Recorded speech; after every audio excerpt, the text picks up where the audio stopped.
Hello and good morning, everybody. My name is Adam Brooke. I'm Head of Marketing here at the Institute of Sales Management, and welcome to this webinar. I know you'll get plenty of practical advice from today's session, which you can start applying to your own role straight away. This webinar, once delivered, will be made available on demand as soon as we finish, so you can watch it as many times as you like and at your own convenience. During the webinar, you'll be able to ask questions by typing them into the box above. We will answer any questions you may have at the end. And please take a moment of your time to look through the attachments and links. There are also a couple of multiple choice questions during this presentation. I'll handle these and relay the answers back to the presenter. Now, to introduce the presenter is Mark Erskine. Mark has spent over 25 years in B2B corporate sales and account management roles at senior level before setting up his own consultancy in 2011. His hand-on sales leadership experience is supplemented by a range of other skills, including behavioural and psychometric profiling, business coaching, mentoring, facilitation, training, and development techniques to offer an arsenal of world-class tools. His mantra is revenue growth through focus on people, accelerated by proven sales processes. Mark has also delivered a change across a variety of complex vertical markets. He is passionate about the use of behavioural and psychometric profiling in selling to affect change in individual and team performance. Mark will be the next voice you hear. I'll pass over to Mark. Thank you everyone for attending, and over to you, mate. Thank you very much. Good morning, everybody, and welcome to this session today. Just add a bit of colour to what Adam's introduced already, so you can see some items there on screen. I've contributed fairly regularly. You may have seen some of my articles in the ISM Winning Edge magazine, and a variety of things. And really, you know, if I was to sum up what I'm all about in terms of sales is obviously a proven track record and experience in the business. But for me, it's all about people. It's all about the development of people. It's all about getting the best out of your people. If I go back to my own personal corporate sales career, certainly when I was managing national accounts and corporate sales teams, I felt that the simplest way to make me look good was to get great people working for me and develop and coach and mentor them to get the best out of them. And I've taken that into my own business as being really the reason for how I can spread success, or I'd like to think I can spread success. So that's me. What we're going to talk about today is what you've got here, what to expect during the seminar, finding your way through the maze. What I strongly believe is that sales and sales landscape in terms of complex selling, business to business selling, has got more and more challenging as the years gone by. And actually, I really believe that a lot of people haven't noticed the amount of change that has taken place during that period. And as a result, the sort of changes have crept up on them. And as a result of that, people haven't perhaps adapted to the change. And when they look at their people, I wonder whether people are fully equipped enough to be able to deal with this new sales world. And they need, in my view, a much different sales competencies, sales behaviours to be able to match this challenging marketplace as we go through. So it's about what can you do to develop your people against this sales landscape, and what can you do to recruit the best if you need to go down that route. So that's what you can expect. Hopefully some answers and some debate around that. Happy to take your questions. There'll be an element of Q&A at the end of the process, but if you've got a lifetime message you want to relay, then please do that too. So that's what we going to plan to cover in the next 40 minutes or so, giving us time for Q&A.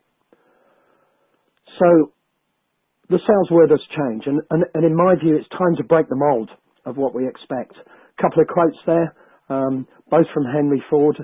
If you always do what you've always done, you'll always get what you've always got. Sort of mirrors that Einstein quote, doing the same thing time and time again and expecting a different result. Well, things have changed and you have to change.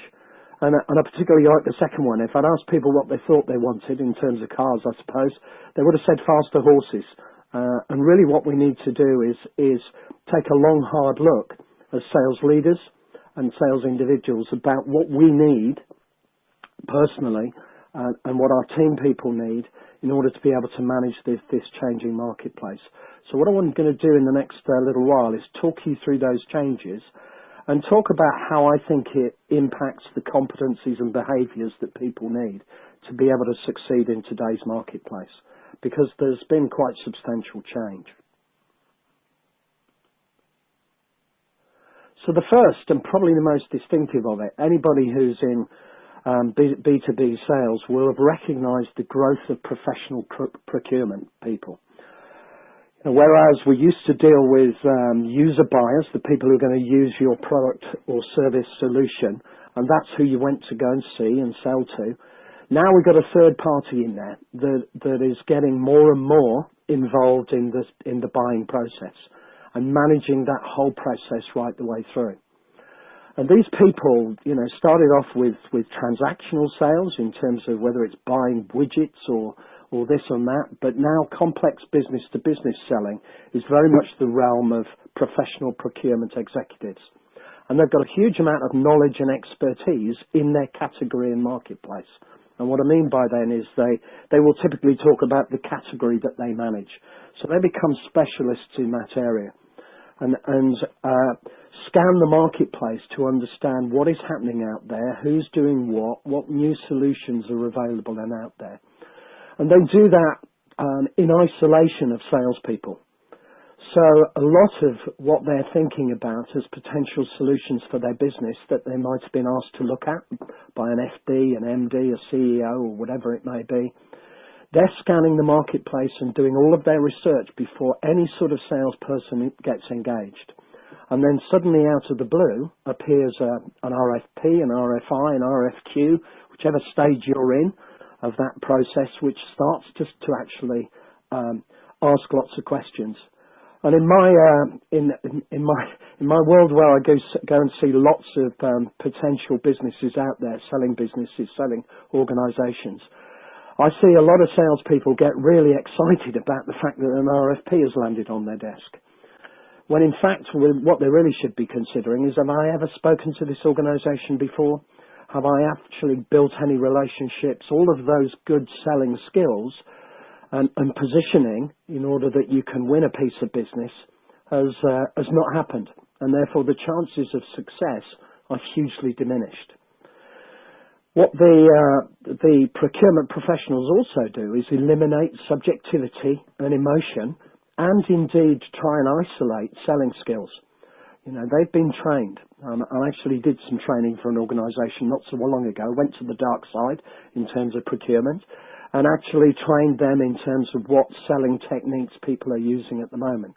They're trained to counter and combat those and make it more difficult. And what they're looking for in their ideal world, of course, an ideal world for a buying organisation would be to have 3 bids, pitching exactly for a specific piece of business so that they can compare apples for apples, or indeed pairs for pairs, whatever it may be, because they want to make a very objective decision. As a result, what they're looking for is accuracy, consistency, and a common process and procedure which stands up to scrutiny, so that everything that they do remains fair. Now, as a result, this becomes very process orientated.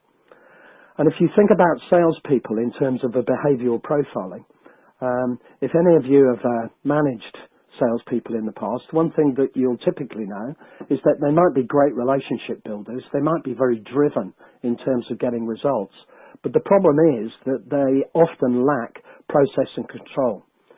And if you receive an RFP and an RFI as a typical salesperson of the past, you might actually at that stage be putting your head in your hands thinking, I've got all of this process and structure to go through. It's looking for behaviours that salespeople are not used to exhibiting.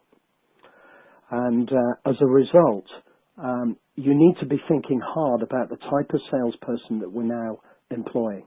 Yes, of course, you still want the relationship building and the drive and commitment to go close sales, but you actually need to think that they've got to have a broader spectrum. They've got to have a broader spectrum to be able to apply themselves to consistent process and procedure when professional procurement get in place. So that's the first part of the overall process that I wanted to, of the changes that I talked about. The second piece really refers to lone wolf selling, if you like. In the past, in my experience, salespeople tended to look for salespeople who were very self-motivated, who could get out there, work on their own, get out there, contact customers, go and see them, manage the sales process, and be very comfortable in their own skin and actually enjoy the fact that they were working on their own and they drove that process. Now, what's happened in the last few years, in my experience as well, is that clients no longer expect just to be talked to by the salesperson. They believe that the salesperson should be the facilitator of the sale, but not necessarily the person that they want to talk to. Certainly as you get through the process, they're looking to see who's going to be delivering this process for me, who's going to be delivering this service and this solution. And I want to see the people I'm going to be dealing with past that point. So lone wolves is no longer the case. They want to actually see lots of people from the organisation that they're dealing with, specialists in their particular given areas. And as a result, the salesperson role, in my mind, becomes far more like the conductor of an orchestra. And you can see the graphic there that I refer to. You know, it's about understanding, well, I need to bring this person in now. I need to bring some cymbals in across there, and I need some drums and some violins. Whatever the process or the people that I need, it's about orchestrating that. Now, that's a very different skill, again. It's more like project management skills. And rather than just having to be self-motivated and get up and be positive and driven to achieve sales results, they've now got a role to be able to actually inspire others, to motivate others. When they get in front of their clients, they need to be able to manage that process successfully. Again, a very different skill set that you need from your salespeople, as opposed to just this personal driven individual that could build relationships and make things happen. And what is interesting is you can see there, they typically get far less help from sales managers than ever before. And there's some statistics there you can see there. If you don't leverage the internal resources, and if you don't actually align yourselves with sales and marketing and become this conductor of the orchestra, then quite frankly your chances of success are diminishing. So the change in personality of the salesperson that you're looking for is very much a different behavioural style. So rather than this self-driven individual, we're looking for a far more of a team player, an orchestrator with project management skills and other bits and pieces that go alongside that.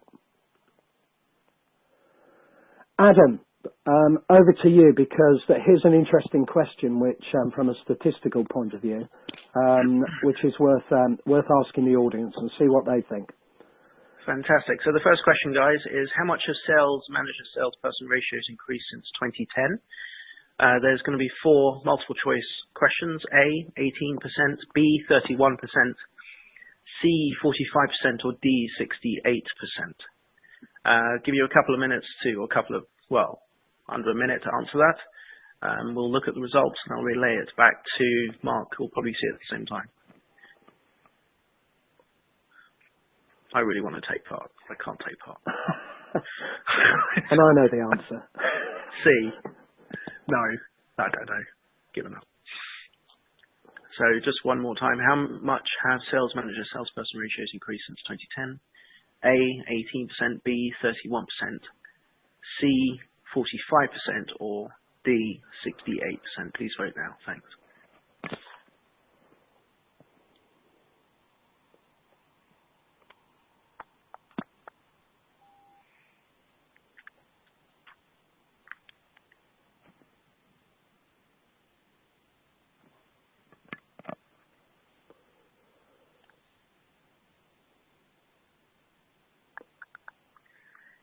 Couple more seconds. Just click on the screen for the answer.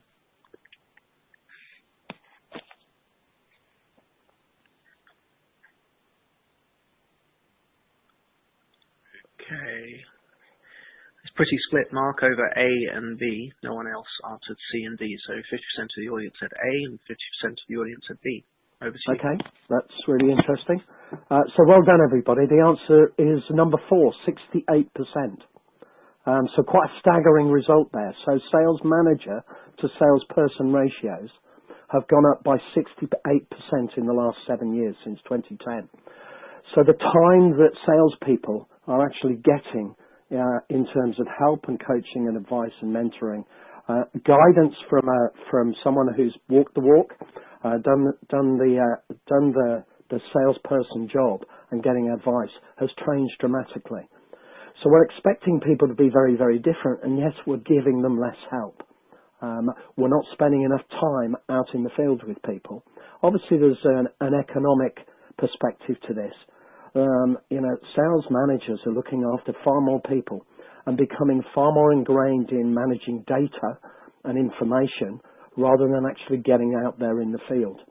So, in some ways, whilst the lone wolf scenario needs to be more collaborative, they're not actually getting any help when they do get out there, and not nearly enough help in order to coach better performance going forward. So it's an interesting dynamic that has affected the changing the sales landscape quite significantly over the last little while. So let's move on to the next change. Sales process and rigor, just what I referred to. Sales managers might need to do this, but now, of course, individual salespeople are being asked to sales report everything that they do, who they've been to see, what stage of the sales process that there are, using CRM processes far more than ever before.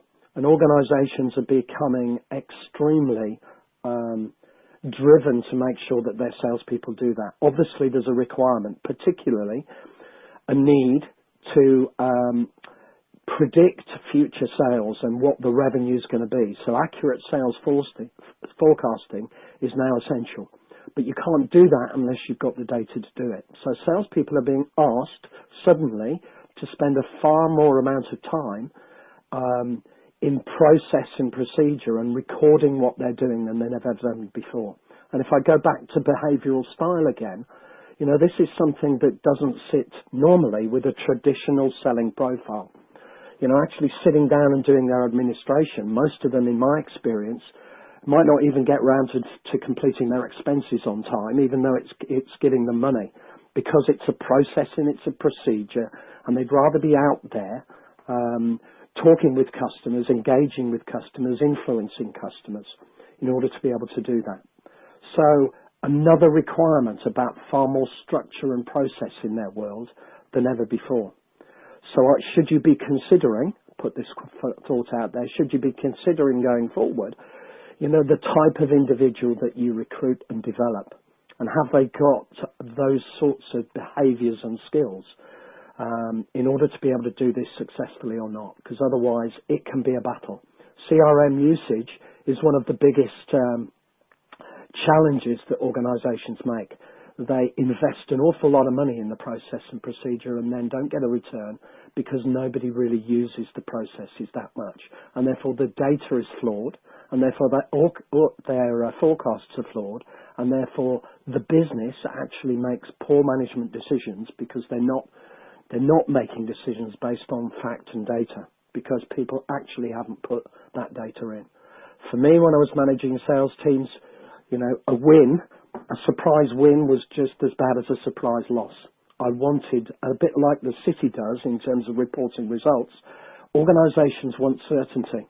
No, they want accuracy. And the only way to do that is to get people to input data around where they are in order that the CRM reflects the true nature of the sales process. As part of that overall sales process and rigour, marketing organisations, really important that you align yourself with your sales and marketing to get the best results, are asking people to engage in a lot more social media than ever before. So again, not just sitting there and actually talking face to face with people, but going and using social media, LinkedIn, Twitter, all of those elements, Facebook, whatever it may be, in order to engage with customers. I mean, top salespeople, according to the stat down there, was from the sales management organisation. The top salespeople use LinkedIn at least 6 hours a week. So 6 hours a week out of your working time, it's another requirement to be sitting alongside a computer rather than out and about with customers. And, scary statistics. Another statistic which you may not be familiar with is the fact that, on average, salespeople engage face-to-face with customers or phone-to-phone as an engagement tool about 11% of their working week on average. Now, that's scary. Only 11% of their time are they actually face-to-face or phone-to-phone with a customer, understanding what their problems and what their issues are. Now, that's not enough, quite simply, but they're being driven to complete far more of these things offline, and that's causing that ratio to diminish significantly. 73% of salespeople use social selling as part of their process and exceeded quota 23% more often. So it's being more successful. The processes have changed. Engaging and using social media and being adept at doing that is now a key skill and requirement for salespeople. The other thing that's happened really significantly now over the last little while, and probably inherently came from the economic downturn, because organisations at that point in time suddenly became far more risk averse in terms of making decisions. At the end of the day, of course, every sales proposal or sales initiative is asking people to change. And change equals risk, and risk equals fear. And as a result, what organisations have done, and you'll recognise it in your own organisations, have put more hoops and processes in place to get expenditure signed off. So if you're trying to persuade an organisation to buy from you, organisations now are getting far more people involved in that process. The decision-making process has been far more complex. Whether that's people covering themselves to make sure that they don't make mistakes, or the organisation just putting far more rigour into how they're spending their money, but it's changed, and it's changed dramatically. So rather than just user buyers, which I referred to before, legal people, technical specialists for procurement, multiple behavioural profiles, key performance indicators different for each of them, and their roles and functions within the sale and their degrees of influence and everything else that goes alongside it, has made the whole selling process far more complex. And as a result, it's made it longer. In a typical firm, as you can see the stat from down there, 100 to 500 employees, an average of 7 people are involved in most buying decisions. That means the sales process is longer. And that actually means that it's become more expensive to bid. And organisations need to make sure that if they are employing salespeople, they get their return. If they can't do enough sales activity because the processes are longer and the cycle is longer, then it puts more economic pressure on them. So it's even more important to get highly qualified salespeople with the right skill set and the right behavioural profile in order to be able to succeed. Because organisations are really changing the way that they buy and becoming far more circumspect, far more hoops, etc. And that's just to say from the buying process, but the selling process, the internal sales sign-off process, getting your proposal that you wanted to push out to a client to get sign-off now goes through internal rigour as well. And, I've had enough salespeople in my time saying the internal sale is often more difficult than the external sale. And all of this is adding pressure and process to the salesperson's world, and therefore requiring a different attitude and a different style. Another question for you here, Adam. Thanks, guys. So the second question is, how much longer is the typical B2B sales process than 5 years ago, as before? If you can let me know your thoughts. So how much longer is the typical B2B sales process than 5 years ago? A, 11%, B, 22%, C, 33%, or D, 44%? As before, just pick your answer, and I'll relay the answers back to you guys. Thanks.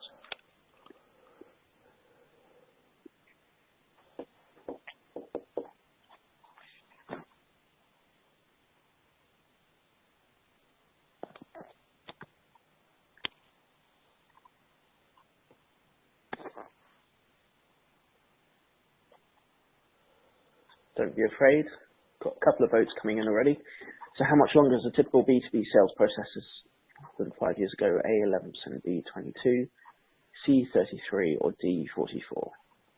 I'll close the votes in about 5-6 seconds. So let's see where we stand. So again, it's 50-50. Well, no, it's not.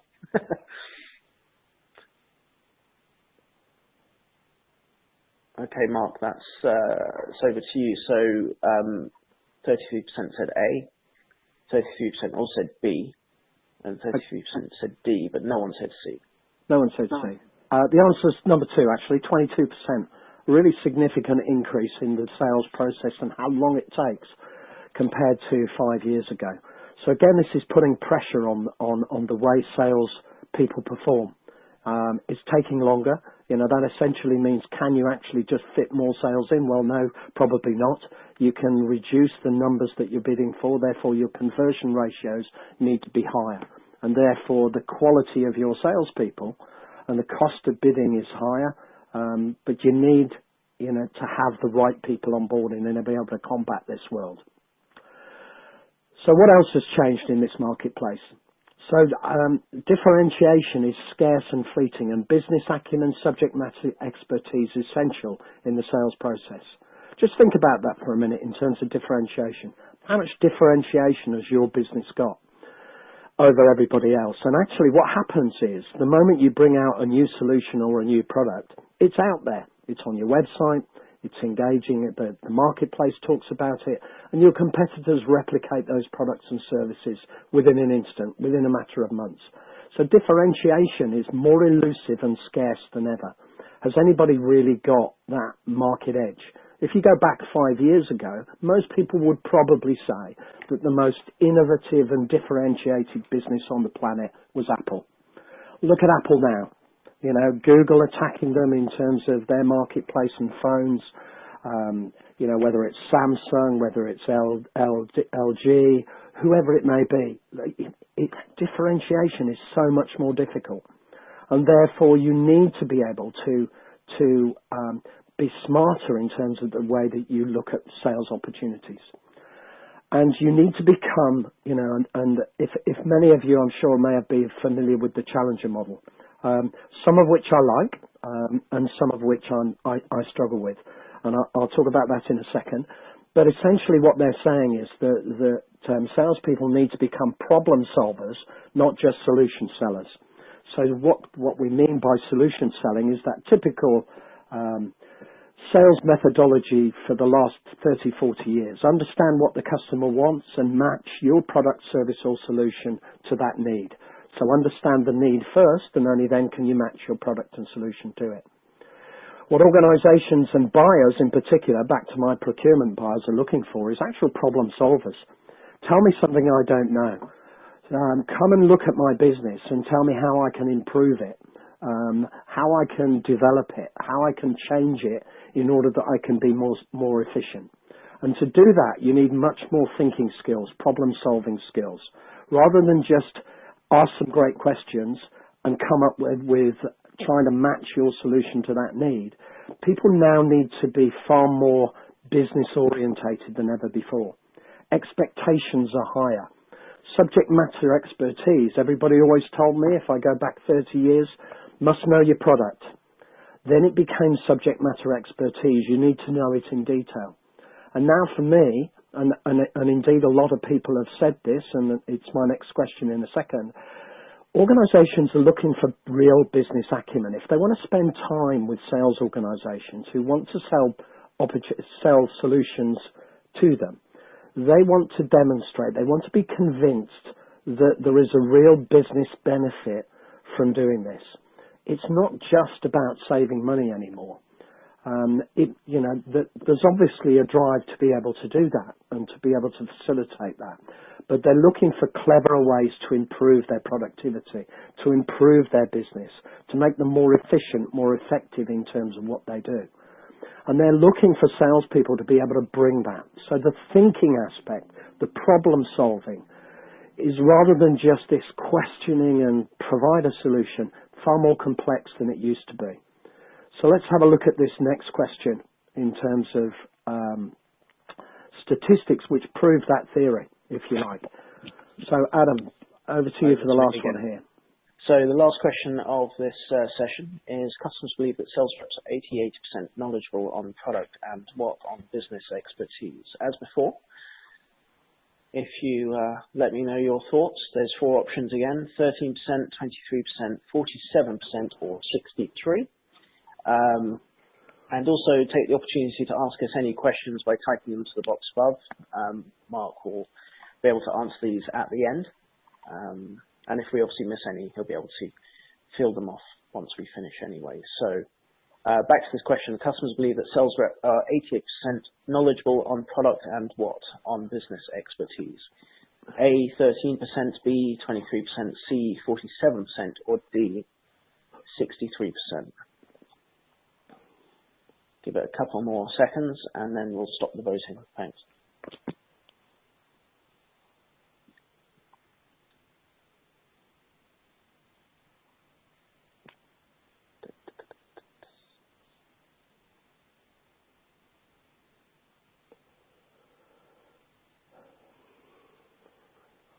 Okay, Mark, it's back to you. So we've got 67% said A, 33% said B, and no one said C or D. Or D.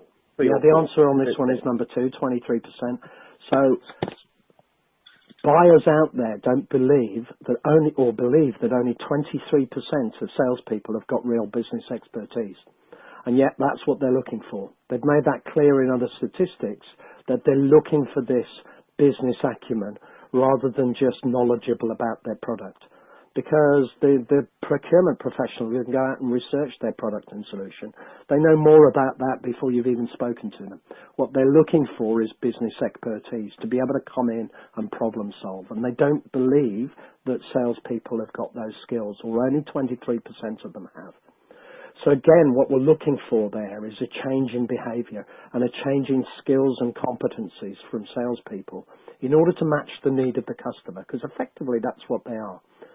So, interesting statistic and quite a surprising one. The other thing that's happening in the marketplace is the changing shape of B2B complex sales funnels, if you like. So, successful business-to-business organisations have changed their optimal funnel. This is based on a piece of research. And again, what people are recognising, because we haven't got the time, and the sales cycle is longer, and made that way because of multiple decision makers and everything else. What's happening is organisations have said, I can't bid so much anymore. And therefore a qualification process is far more important when we actually approach deals. We've got to make sure that we are doing more for less opportunities in order to win more. So effectively, to improve your conversion ratio and percentage, you bid less, you qualify out of more, and you have a very rigorous approach to it. The volume-based approach of throwing enough at the wall and hoping some of it sticks really doesn't work anymore. So you need to be far more rigorous in the process of understanding whether to bid or not. Now again, that goes against the behavioural traits of many traditional salespeople who want to get out there and put lots in their pipeline and actually go out and see lots of customers and not necessarily invest a huge amount of time on individual ones. The successful people always have, but this is a trait which is now being exacerbated even more by the cost of sale, which has risen hugely over the last 5 or 6 years because it's become far more complex. So what does this all mean? Well, furthermore, the salesperson perception and reputation has changed. Damaging sales scandals like PPI, damaging the reputation of salespeople. Stereotypical extrovert, pushy, loud salespeople are no longer acceptable. What organisations are looking for is fairness and trust in their salespeople. You know, the stereotypical view is that diagram there of Danny DeVito of selling cars of salespeople. And I was laughing with Adam before the session started, actually, in terms of, you know, this sort of subject. You know, I mean, if you told your mother you're going to be a salesperson when you grow up, when you were in your teens, they'd probably put their head in their hands. And this is proven by some research which has been done with buyers. They did a Wordle, if you like, and actually word cloud. And what were the most common words that come out from to describe salespeople? And you can see some of the more not very positive phrases you can see on the little word cloud there, which describe salespeople. So we need to understand that loud, extrovert, pushy salesperson has got to change. It's now about trust. It's now about fairness. It's about responsiveness. And again, not necessarily the traits of traditional salespeople going back many years. So what you're looking for really has to have changed in the last little while, because you're going against this perception. Now, the financial service industry, you know, really exacerbated this situation with all the PPI scandals and everything else in terms of selling. The natural reaction of people is that they don't trust salespeople. And therefore, the skills and behaviours of good salespeople really need to push back against that and demonstrate a change. So the extroversion is a really interesting one. There's a study been done by a Professor Grant in the University of Pennsylvania, which actually tracked the success of salespeople based upon the extroversion-introversion scale. So highly extrovert to highly introvert. Typically, in years gone by, salespeople were very much on that high extrovert level. The ability to engage, talk to anybody, network, build relationships, everything else, high extrovert. Actually, the results prove now that whilst they're not introverted, it's far more the middle of that scale. Slightly pushing towards extroversion is actually the most successful salespeople, and it goes along with that perception and reputation that salespeople have. In order to be successful, we need to look differently at our people. So in summary, a competency shift is now critical. Identifying needs has changed to problem solving. Matching solutions has now changed to tailoring solutions. They expect something very bespoke in their marketplace. Relationship building is important, but actually adapting to different behavioural styles of the multiple level of decision makers is now a real skill. So becoming that expert chameleon, having the ability to adapt your behaviour and do it really consciously and successfully, is a skill which intuitively many salespeople have, but they need to really hone it, do it consciously and do it better. The self-motivated bit, which used to be important, is now transferring towards inspiring others, collaborative selling, project management skills. Being disciplined, similarly, as rather than just be disciplined in your own world, you now need to provide lots of information for other people. Manage a whole project, give information, updates, update the system, do all of those other things. Gaining commitment rather than just pushing for a hard close has now become, how can I use all of the people in my organisation to help sell? How can the whole collaborative selling process be expanded? And to be able to do that and manage that individually. This product knowledge, which used to be so important and still is, has now become a drive towards business acumen. And results driven, it's no longer good enough, I think it's fair to say, to expect that you just win a deal and walk away and move on to the next one. You're now looking to, because you've spent so much on individual sales, to get sustainable growth in the marketplace. And it's about going back to that organisation. It's not just about retaining that client. It's about selling them more. It's about developing that account further, looking towards other products, services and solutions that can meet their needs going forward.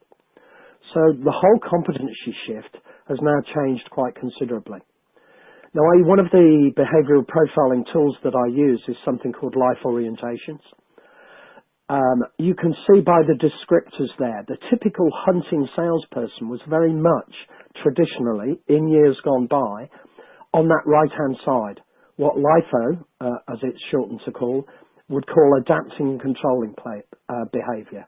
So tone down the extroversion is what's needed, and maintain and challenge. Yes, of course you want that drive, but don't push too hard. Don't become that stereotypical pushy salesperson anymore. So it's about managing the right-hand side, and it's about increasing the behavioural profile of the left-hand side by actually becoming increasing quality and trust, fairness and teamwork, and actually being more rigorous in terms of process analysis and structure than ever before. In case you didn't know, most of the profiling tools on the marketplace, the behavioural profiling tools, recognise that there are 4 behavioural profiles. And they all put their own label on them and descriptor on them, but essentially this is what they're saying, that everybody exists. But typical salesperson of the past, and I was very guilty of this as a sales director, would look for sales hunters, people who are going after new business, to be in that yellow and red quartiles there, controlling and adapting. The reality is now I need a different profile. I need people to be stronger in some of those other areas, that conserving behaviour, the planned, methodical, structured, analytical basis. And I want them to be team players. You know, fairness, responsibility, responsiveness to clients, generating trust, doing a quality job, not the shortest way to win a deal. All of these things have changed. So the behavioural profile has really dramatically changed going forward. So how do we deal with this? How do we develop our existing team? What you can do is start with many of the tools on the marketplace, manage your behavioural style. So you can actually start to get people to be more aware of their behavioural styles, to leverage their strengths and manage their excesses. Are they being too pushy? Are they being too extrovert, too gushy, too enthusiastic? Tone those down and increase the other areas of supporting and conserving, increasing that trust, that quality, that fairness, and being more methodical, more structured, more process driven. So when you look to recruit people, it's really important to get this balance right going forward. It's a different process. Now, of course, if you can go, and the first step would always be to go down the route of developing your people. But if you needed to recruit, then you'd follow CIPD guidance, Chartered Institute of Personnel Development Guidance, which says 3 key things in recruiting people. Use a psychometric tool, like Savile or LIFO or whatever it may be, to recruit by analysing personality traits, behaviours and abilities. Then use a competency-based interview, not just CV-based. So give me examples of where you have done and delivered this, and then role-play key requirements to test the skills. And what you're now looking for is a different mix of behaviours. You're looking for those a lot different to how you recruited in the past in terms of the salespeople. And of course, the danger is what happens is in far too many occasions, and I'm sure many of us have been guilty of it, you tend to recruit after your own self-image. So, and to actually put that to one side and actually say, no, the new world is different. The new world is very different, and it requires a different skill set, different competencies, and in particular different behavioural styles in order to be able to do the job a lot better. So finding and developing the right people has changed dramatically.